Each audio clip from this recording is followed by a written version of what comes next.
Oke, selamat pagi kita semua. Jadi, pernahkah kita berpikir apa yang membuat tubuh kita itu hidup setiap hari? Jawabannya adalah sistem peredaran darah. Jadi, kami dari kelompok 5 akan mempresentasikan tugas proyek kami yang berfokus pada fungsi organ dan fungsi sistem peredaran darah. Namun sebelum kami melanjut ke penjelasannya, izinkan kami untuk memperkenalkan diri kami masing-masing. Perkenalkan, nama saya Gira Bistoya dengan NIM 250 115 0002.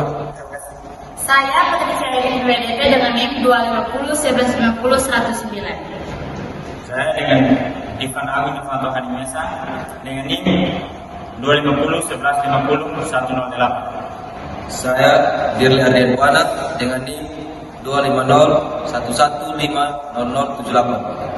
Saya dengan Abdul Fadib dengan NIM 25011 573. Perkenalkan, nama saya Iqbal dengan NIM 250 11500092. Oke teman-teman, itulah perkenalkan singkat dari kami kelompok 5. Sekarang kami akan masuk ke pembahasan.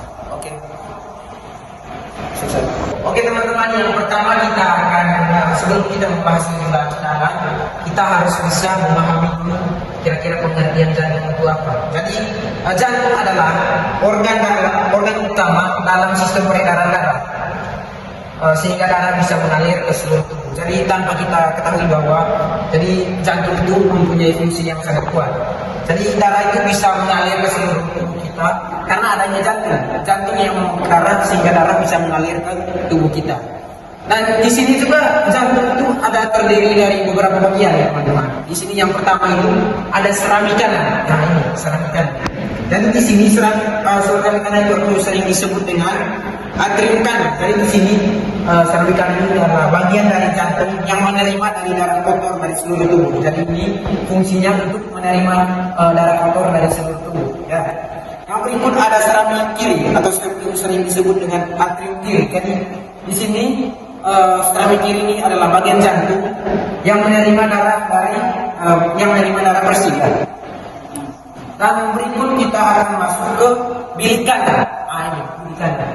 Contohnya ini gambaran bilik kanan. Jadi bilik kanan di sini atau sering disebut dengan ventrikel kanan adalah bagian jantung yang memompa darah menuju paru-paru ya.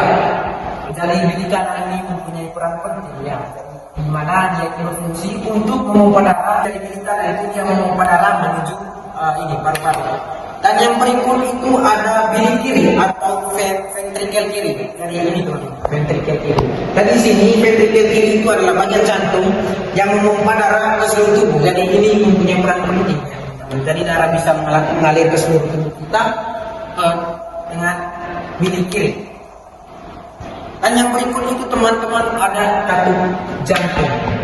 Jadi katup jantung di sini adalah bagian jantung yang berfungsi untuk mengatur aliran darah agar tidak berlebihan. Dan di sini katup jantung juga mempunyai peran penting ya teman-teman, yaitu mengatur aliran darah agar tidak terbalik arah. Jadi kurang lebih seperti itu teman-teman. Kita tadi sudah membahas pengertian jantung dan juga bagian-bagian yang ada pada jantung. Jadi untuk jantung penjelasannya sudah selesai. Baik, yang berikut peredaran darah besar. Darah akan mengalir dari jantung ke seluruh tubuh. Nanti dia akan kembali ke jantung. Alurnya dari bilik kiri, arteri ke seluruh tubuh, vena, dan yang terakhir ke serami kanan. Oke, saya akan melanjutkan peredaran darah kecil. Definisi peredaran darah dari jantung ke paru-paru lalu kembali ke jantung. Alur balik kanan menuju ke alur bilik kanan menuju ke paru-paru, lalu dari paru-paru menuju ke serambi kiri. Ya, sekarang kita masuk di pembuluh darah. Di sini ada 3 pembuluh darah, arteri, vena, dan kapiler. Di sini arteri, pembuluh darah yang membawa darah keluar dari jantung, vena, pembuluh darah yang membawa darah kembali ke jantung. Sekarang masuk di kapiler. Kapiler adalah pembuluh darah yang paling kecil dan sangat halus di dalam tubuh manusia. Kapiler pembuluh nadi atau arteri dengan pembuluh balik atau vena. Fungsi kapiler ada 3. Yang pertama, mengatur oksigen dan nutrisi ke sel. Yang kedua, mengambil sisa metabolisme. Yang ketiga, menjaga keseimbangan cairan tubuh. Contoh kapiler yang tidak disadari contohnya seperti kita terluka dan darah keluar. Yang kedua, kulit terlihat merah saat kepanasan, kapiler melebar. 3. Jadi baik, di sini saya akan menjelaskan tentang fungsi utama sistem peredaran darah manusia.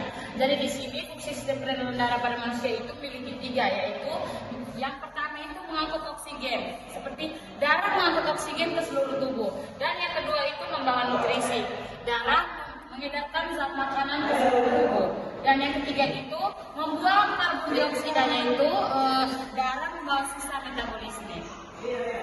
Oke teman-teman, sekian presentasi dari kami dari kelompok 5 tentang sistem peredaran darah. Tadi di sini kita bisa menjelaskan tentang fungsi-fungsi organ sistem peredaran darah.